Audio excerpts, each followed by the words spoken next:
우리는 하루에도 수많은 선택과 결정을 하면서 살아갑니다. 그래서 그 수많은 선택과 결정이 이어지는 우리 인생 가운데서도 계속해서 우리는 선택의 연속된 길을 살아가고 있습니다. 계속해서 선택을 합니다. 그런데 우리가 어떤 선택을 하고 어떤 길을 결정하더라도 이것은 크게 두 가지 전혀 다른 양상이 있습니다.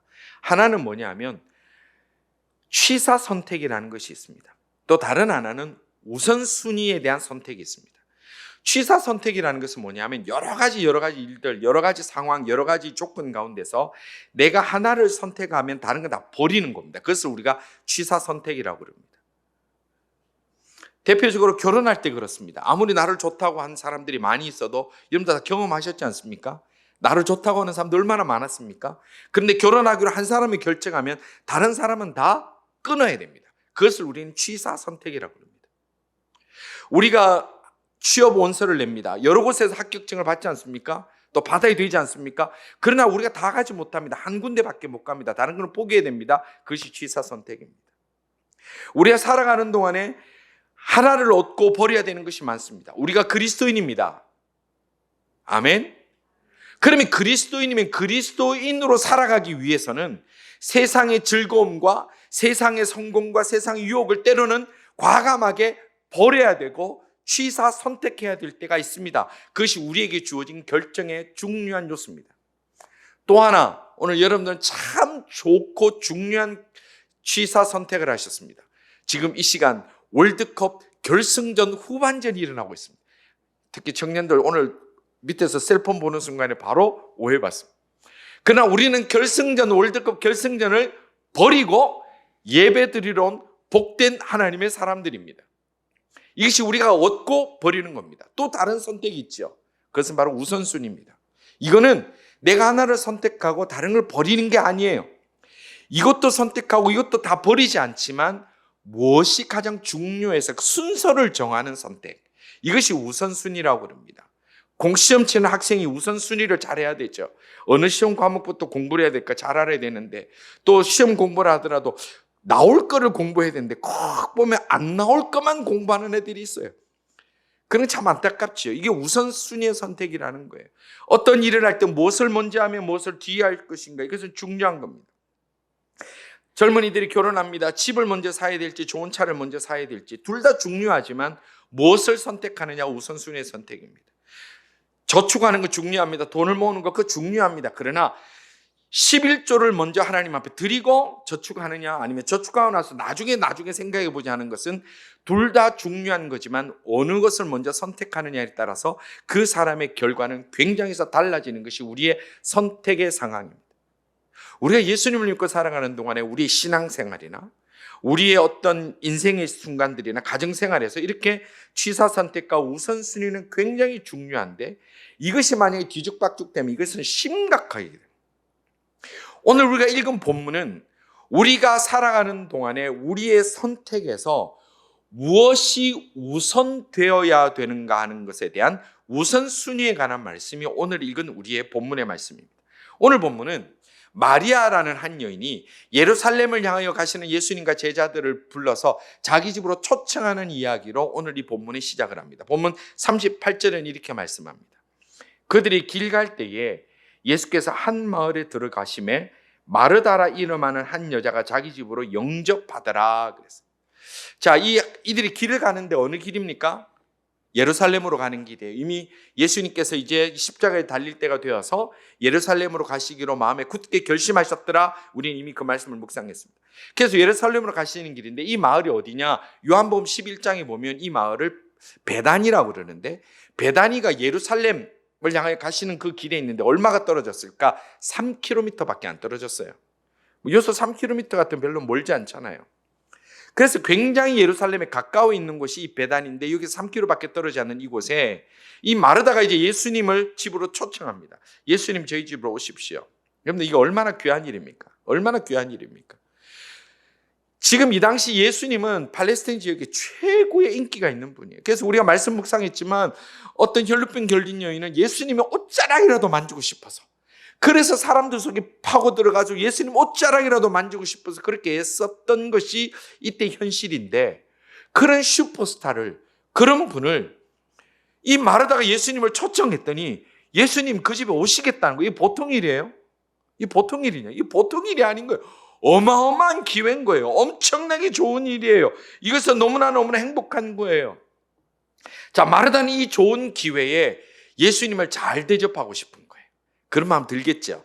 예수님을 잘 대접해서 예수님을 기쁘시게 해드리고 싶은 거예요. 그래서 이제 예수님 초청하면서 내가 예수님 잘 못 드시는, 평소에 못 드시는 고기도 준비하고 갈비도 준비하고 회도 준비하고 막 우리가 그럴 거 아니에요.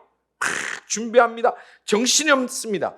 그런데 그 와중에, 그러면 이렇게 정신없이 음식을 대접하면 그 가족들이 좀 도와주고, 특히 동생이 있으면, 지금 우리가 성경학자들이 볼 때 부모님이 안 계신 집으로 봐요.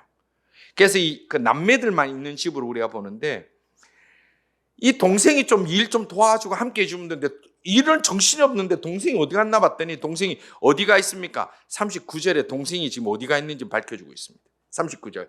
그에게 마리아라는 동생이 있어 주의 발치에 앉아 그의 말씀을 듣더니, 어디 갔나 봤더니 마리아라는 동생이 있어요. 어디가 있어요?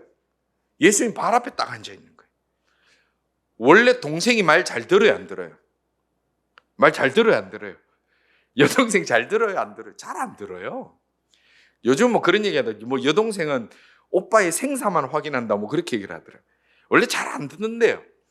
딸도 안 듣는데, 이 동생이 말을 안 듣는데 어디까지 말을 안 듣느냐? 아이, 부엌에 좀 거기라도 있으면 좋은데, 음식이라도 나르면 좋은데, 예수님 발 밑에 딱 앉아 있는 거예요. 예수님 발 밑에 딱 앉아, 이 발치에 앉았다. 바로 발 앞에 앉았다는 거예요. 여러분들, 지금 우리가 생각하는 장면으로 한번 그림 그려보면 이게 그렇게 이상한 건 아니에요. 예수님 발 앞에 앉아서 예수님 이렇게 말씀 듣고 있는 거. 그런데 이 당시 예수님 시대의 관점으로 보면요, 이것이 굉장히 이상한 장면입니다.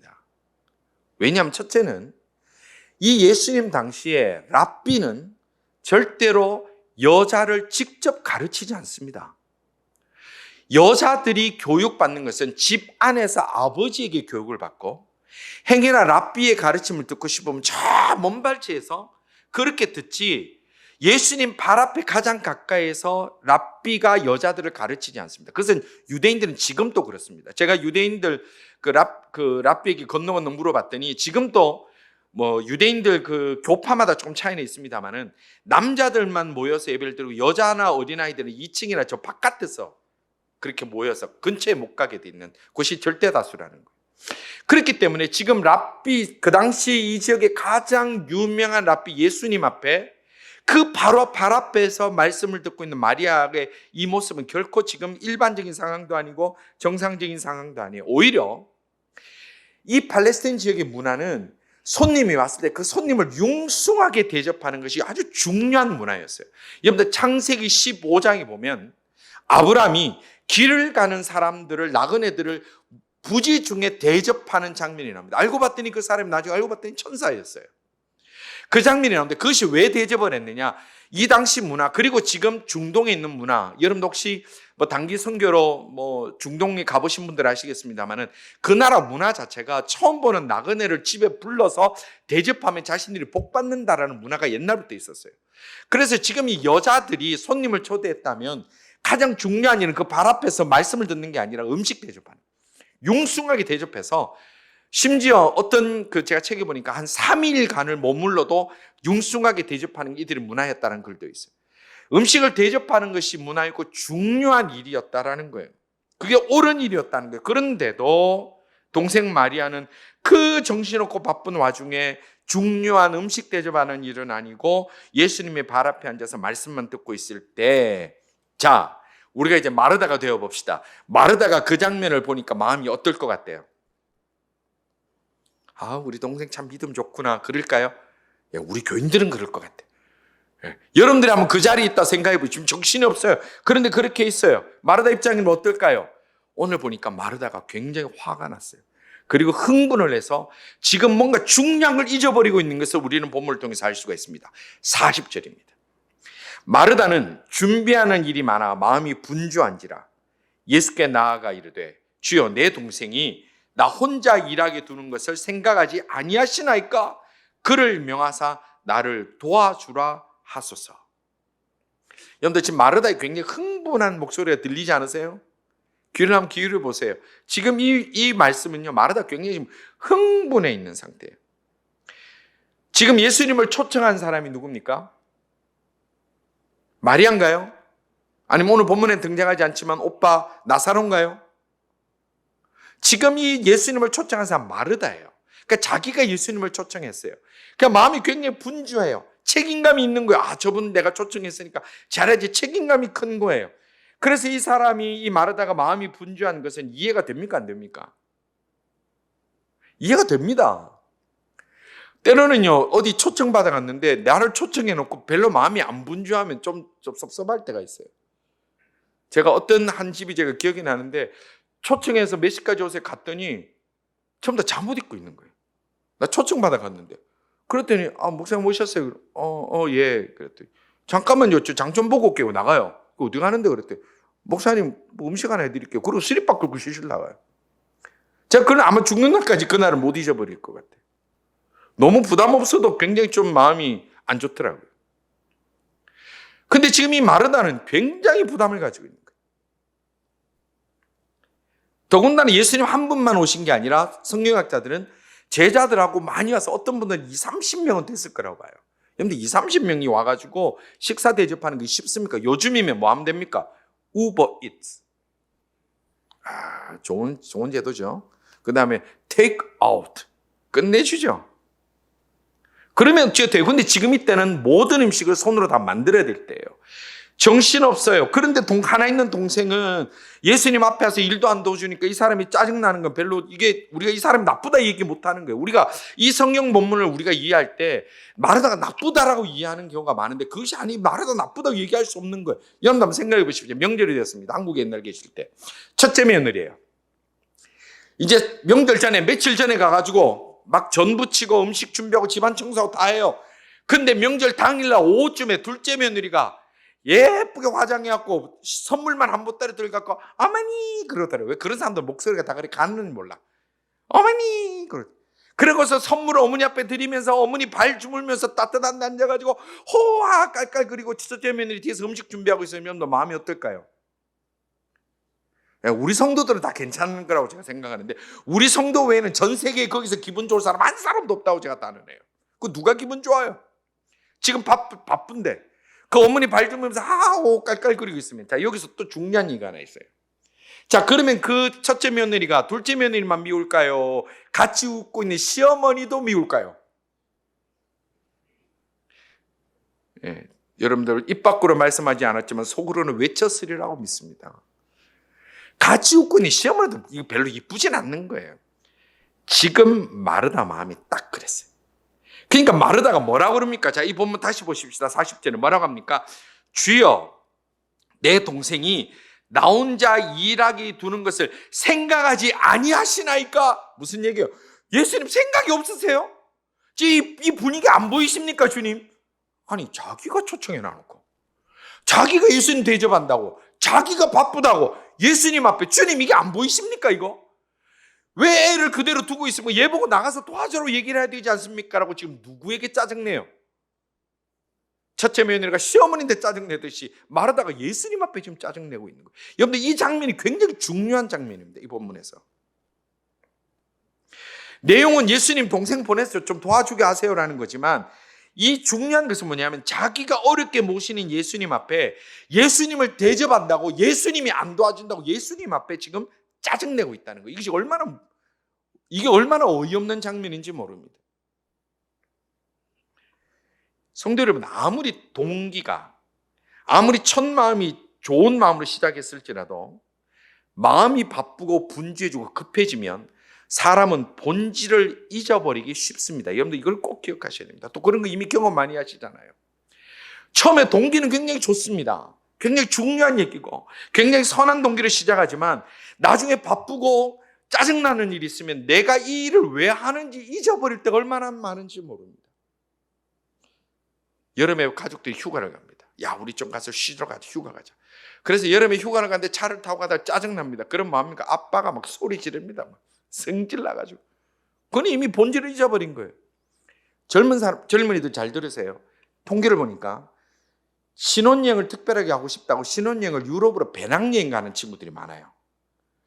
통계상 출발은 함께 하였을 때 올 때 따라오는 커플이 그렇게 많답니다. 출발은 좋은 추억을 가지자고 배낭여행으로 신혼여행을 갔는데 거기서 대판 싸워가지고 따로따로 오는 경우가 많대요. 신혼여행은 절대 배낭여행 가지 마세요. 안 좋아요.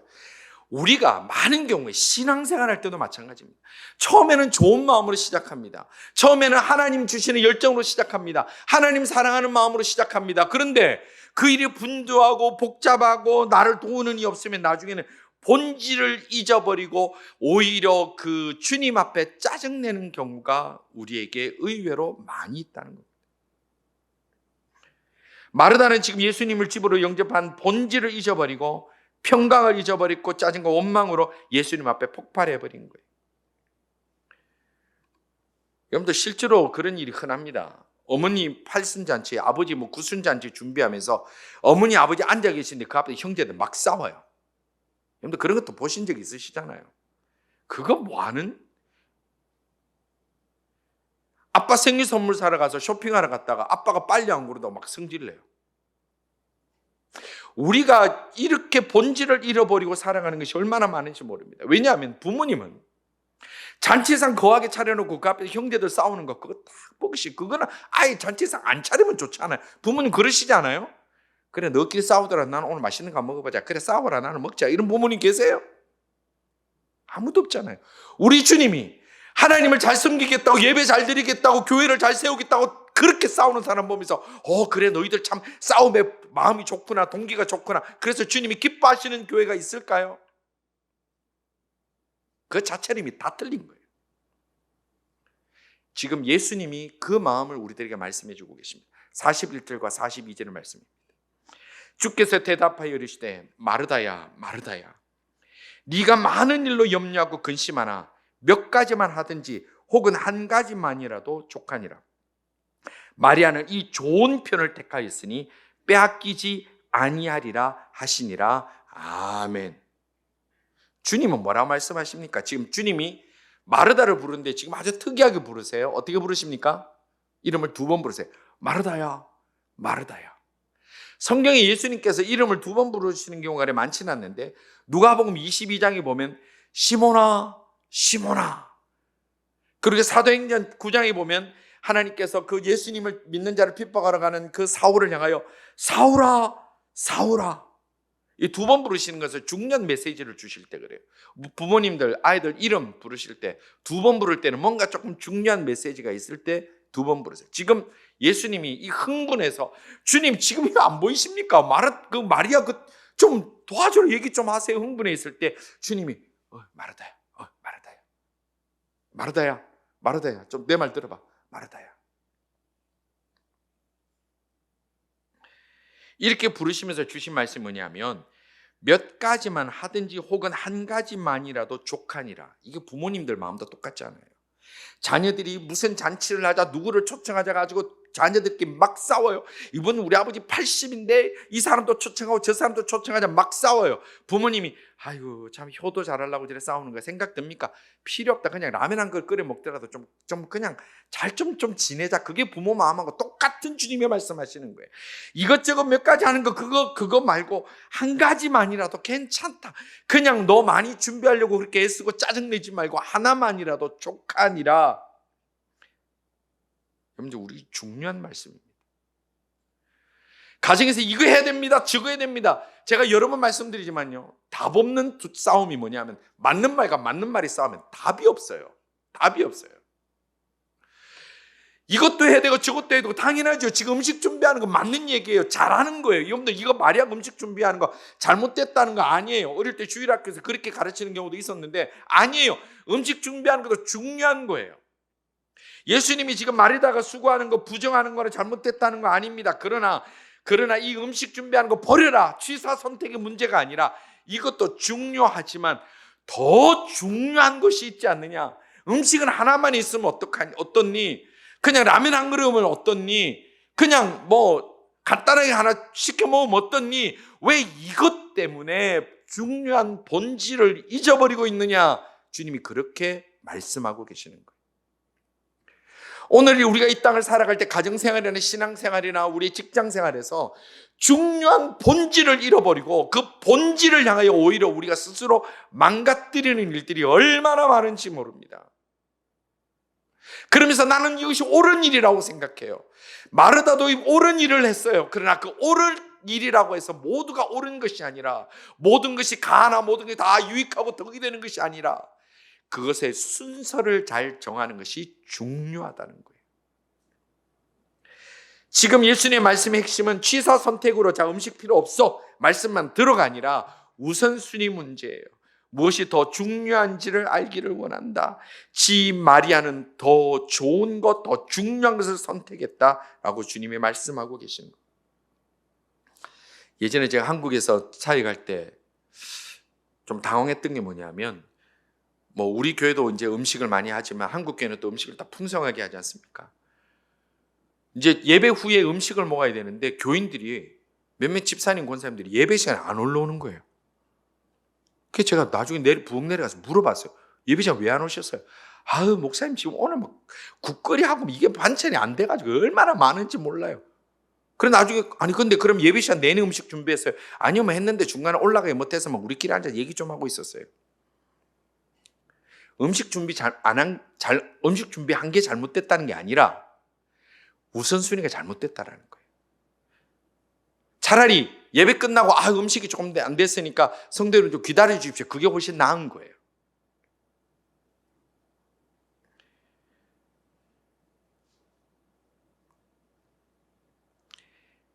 예수님께서 마르다에게 주신 말씀의 핵심이 뭐냐면, 지금 하나님의 아들 예수님을 초청했잖아요. 이게 얼마나 엄청난 거예요. 얼마나 중요한. 그런데 예수님께 집중하는 게 아니라 예수님을 대접하는 게 집중하기 때문에 초점이 잘못됐다는 거예요. 우리의 신앙생활도 똑같습니다. 내가 하나님을 예배하고 하나님께 영광 돌리기 위하여 하나님께 초점을 맞추고, 우리의 개혁주의 신앙생활 원리처럼 하나님 중심, 성경 중심, 교회 중심의 그 초점을 맞춰야 되는데, 그것을 위하여 엉뚱한 다른 부가적인 것 때문에 이 본질을 흐리고 본질을 잊어버리고 살아갈 때가 우리에게 얼마나 많은지 모릅니다.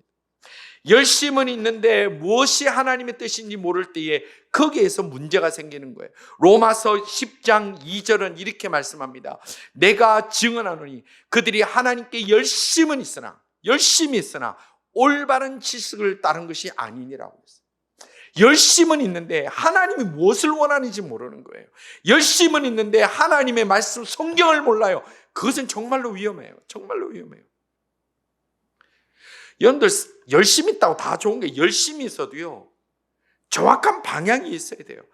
100m를 심지어 누가 8초 안에 뛰었다 칩시다. 100m를 8초 안에 뛴다 하더라도 트랙 위에 뛰어야지 그 사람 기록이 세계 기록이지, 온 동네로 뛰다니고 밭으로 뛰다니고 산으로 뛰다니면요 그 병원 가야 돼요.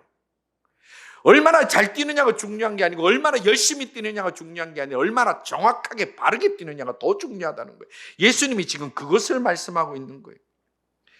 신앙생활 하다 보면 젊은이들 가운데 그런 거 있습니다. 처음에 이제 예수님 믿기로 작심하고 말씀에 이제 내가 하나님 앞에 잘 살아 열심은 있습니다. 근데 성경을 읽은 적이 없어요. 하나님 말씀을 본 적이 없어요. 그러니까 그 열심 때문에 어디에 빠집니까? 이단에 빠져요.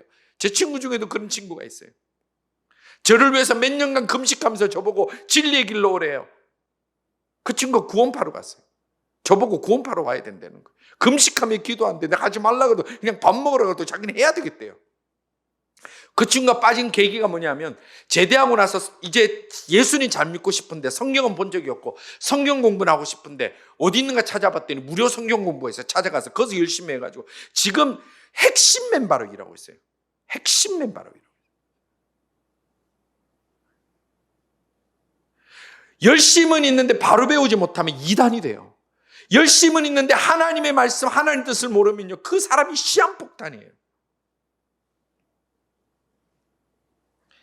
본질을 바로 지켜야 그 다음 하는 일에 가치가 있습니다. 이번에 월드컵 많이 보셨죠? 네, 3분 보셨습니다. 손흥민 선수 잘하죠? 고맙죠. 막 써가지고 막 부었는데 뛰는 거 참 마음이 짠해요. 고마워. 손흥민 선수가 수비를 잘해요. 그렇죠? 근데 중요한 거는 손흥민 선수가 수비를 잘하는 거 좋은 거예요, 나쁜 거예요? 좋은 거예요. 근데 손흥민 선수의 사명은 뭡니까? 공격수예요. 손흥민 선수가 하는 사명은요, 골을 넣는 게 사명이에요. 아무리 수비를 잘해도 그 잘하는 일이지만 골은 전혀 못 넣고 맨날 수비만 하면 손흥민 선수는 잘못하고 있는 거예요. 순서가 잘못된 거예요. 음식 준비를 하는 것이 잘못된 게 아니라 본질을 잊어버리고 엉뚱한 데 집중하면 그게 잘못됐다라는 거예요. 부부관계도 마찬가지입니다. 가정에서도 마찬가지입니다. 부모와 자녀도 마찬가지입니다. 예수님께서 마르다에게 본질을 잊지 말라고 말씀하시는 거예요. 근데 여러분들 잘 기억하십시오. 교회에서 만약에요, 마리아밖에 없으면 어떻게 될 것 같아요? 교회에서 전부 우리가 마리아처럼 주의 말씀만 발치해와가지고 막 서로 앞자리에 오겠다고, 그거는 괜찮네, 제가 생각해요.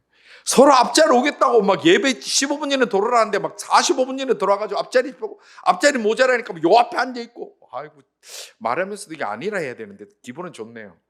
네, 막 있어요. 전부 다 마리아만 있고 땡하고 나서 아무도 부엌에 내려갈 생각도 안 해요. 그러면 우리 집 여러분들 코로나 때 몇 년 동안요, 한 4분, 5분이 YCAM 주일학교 수십 명 밥 계속하고 지금 계시는 거예요. 누가 밥 먹어요, 그러면?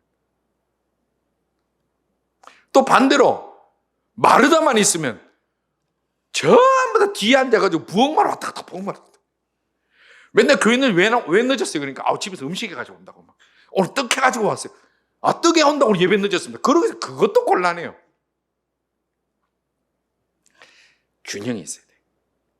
두 개 다 중요해요. 손흥민 선수가 골 넣는 것도 중요하지만 수비하러도 내려오듯이 지금 예수님께서 말씀하신 건 취사선데 이거는 버리고 이걸 해야 된다가 아니라 이 두 가지를 할 때 어느 것이 중요한지 먼저 봐야 돼요. 저는 믿습니다. 그렇게 기대합니다. 아마 마리아가 이 예수님이 떠나신 이후에 집에 설거지는 마리아 혼자 다 하지 않았을까, 양심이 있었으면 라고 혼자 추측합니다.